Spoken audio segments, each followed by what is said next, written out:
Salut, c'est Kyong. Dans cette vidéo, tu vas découvrir comment dessiner une pose dynamique en modèle vivant. C'est très important car la dynamique d'un dessin permet de créer un effet de mouvement. Du coup, cet effet, ça donne plus de vie dans tes dessins. Et au programme, on va voir la mise en place du corps humain par la silhouette, ensuite comment détailler cette dernière pour la rendre dynamique, et je terminerai par l'erreur à ne surtout pas faire au début de tes dessins. Et ça, c'est très important. Donc, c'est parti. Alors juste pour info, je dessine sur du papier Strathmore avec un crayon HB. C'est pour moi le plus joli comme papier, le plus sympa comme papier pour dessiner et mettre du blanc à la fin. C'est pour ça qu'il est teinté, il n'est pas blanc pur, il est à 50% gris. Alors tu vois, je commence très simple en termes de silhouette. Et tu vois, si tu remarques bien, c'est juste des volumes très simples. Un espèce de cylindre et une sphère pour la tête, un espèce d'oreiller pour la cage thoracique, un espèce de ballon pour le bassin. Là c'est important pour le bassin, ça prend en compte les fesses aussi, le bassin. Et tu vois, si tu remarques bien, les jambes c'est vraiment des formes géométriques très simples, juste des lignes droites sont très importantes. Je sais pas aussi si tu remarques bien comment je tiens le crayon. C'est très important aussi de tenir le crayon comme je tiens. C'est en fait, quand tu tiens le crayon comme je le fais sur la vidéo, ça va permettre d'avoir des traits beaucoup plus larges. Et plus tes traits sont larges, plus la silhouette que tu dessines est beaucoup plus dynamique. Ça s'explique par la façon dont tu traces en fait. Ce qui fait que tu appuies moins sur la feuille et donc tu es beaucoup plus libre de tes mouvements.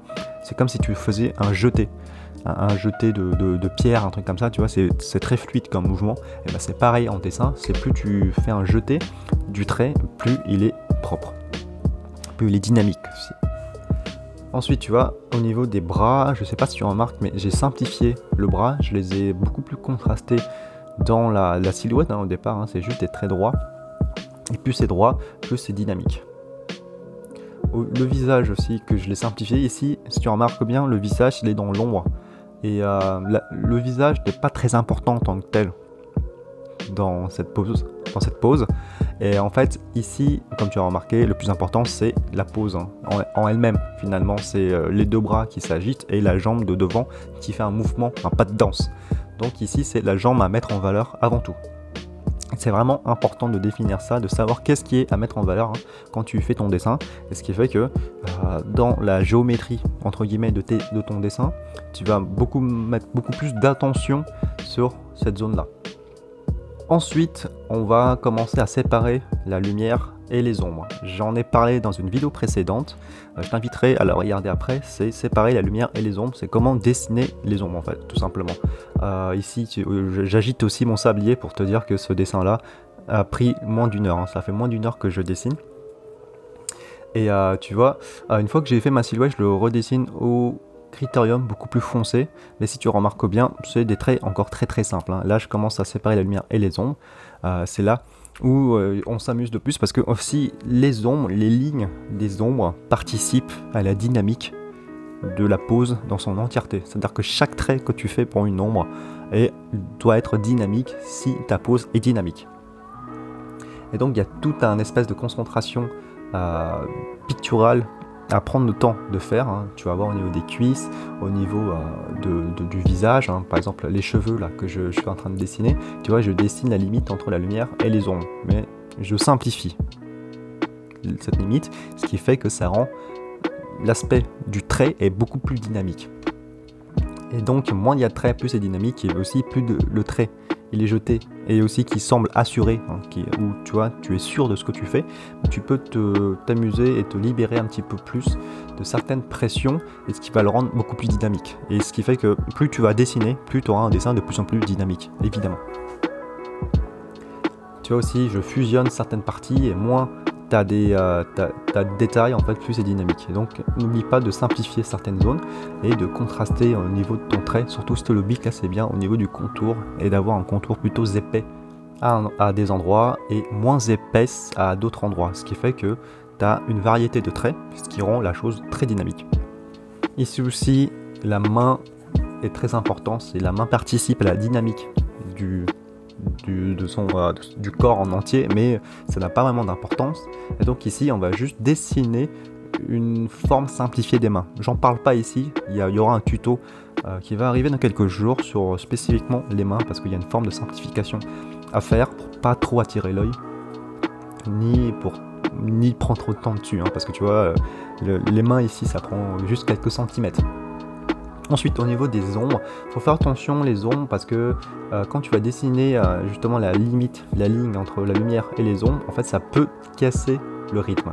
Ce qui fait qu'il faut bien que tu étudies la forme, tu prends ton temps pour faire la forme de ces zones-là. Il faut vraiment voir que c'est comme si tu posais des nouvelles zones, des nouvelles formes. Et ce qui fait qu'il faut prendre le temps de les analyser et aussi de les tracer en fonction de ta silhouette. Et ce qui va rendre les choses beaucoup plus dynamiques. Par exemple, tu vois au niveau de la cuisse, ici là, regarde bien comment j'ai fait la forme. Tu vois, c'est des formes assez abstraites, hein. Ça c'est certain. Mais tu vois, ça a une intensité dans le trait, une variété des courbes, spécifiquement dans les courbes, et aussi une variété de traits plus larges. Moins foncés, mais beaucoup plus larges. Tu vois, il y a plusieurs façons de faire le trait, et ce qui rend les choses très dynamiques. Voilà, ici c'est au niveau des cheveux, donc j'ai créé un petit peu plus de texture là-dedans. Et voilà. Ensuite, par rapport à l'erreur qu'il ne faut surtout pas faire, surtout au début de ton dessin, c'est, je sais pas si tu as remarqué, mais je n'ai pas tracé beaucoup de traits qui sont des courbes. Hein. C'est toujours des traits droits qu'il faut tracer. Et quand une pose est dynamique, il faut toujours commencer par des traits droits. Si tu fais le maximum de traits droits dès le départ, c'est beaucoup plus simple à observer. Et donc c'est beaucoup plus simple à identifier qu'est-ce qui peut être dynamique, qu'est-ce qui va l'être moins. Et ce qui fait que tu vas mettre beaucoup plus en valeur les choses dynamiques. Ici, c'est assez facile, hein. Les traits droits, tu vois que c'est les bras, la cuisse et les jambes qui sont très droits déjà. Donc c'est assez facile. Donc n'oublie pas au départ juste de tracer des traits droits, une forme simple dès le départ, pour qu'on puisse comprendre la pose sans trop détailler, hein. Si tu respectes les étapes que je fais, ça fonctionnera. Tu vois, au niveau des traits, je laisse vraiment respirer et je n'ombre pas. Tu vois, je n'aplatis, enfin, je fais pas de remplissage des zones d'ombre encore. Parce que si ton dessin marche juste d'une manière filaire, hein, avec que des traits comme ça veut dire qu'avec l'ombrage, il marchera encore mieux. Sauf que si tu attaques l'ombrage trop rapidement, le remplissage trop rapidement, tu sauras pas si tu as bien fait les lignes, les limites, le design de ton dessin. Et ça c'est important, le côté design de la forme de tes ombres. Et ça, si tu prends le temps de dessiner d'une manière filaire comme ça, tu vas voir, tu vas vraiment progresser. Et c'est ce que je te recommande de faire, de poser des questions aussi au niveau visuel, surtout visuel, hein, la manière dont tu traces ton trait, la manière dont, est-ce que ce trait là par rapport à l'autre trait, où est-ce qu'il t'amène le regard. Et ça, on verra dans d'autres vidéos. C'est pour ça que je t'invite à t'abonner maintenant à cette chaîne, parce que voilà, c'est des cours avancés d'études de dessin pour les illustrateurs, les artistes et les concept artistes. Et donc, je t'invite à t'abonner à cette chaîne et à regarder aussi d'autres vidéos sur la chaîne. Je te recommande une vidéo à la fin de cette vidéo. Et salut!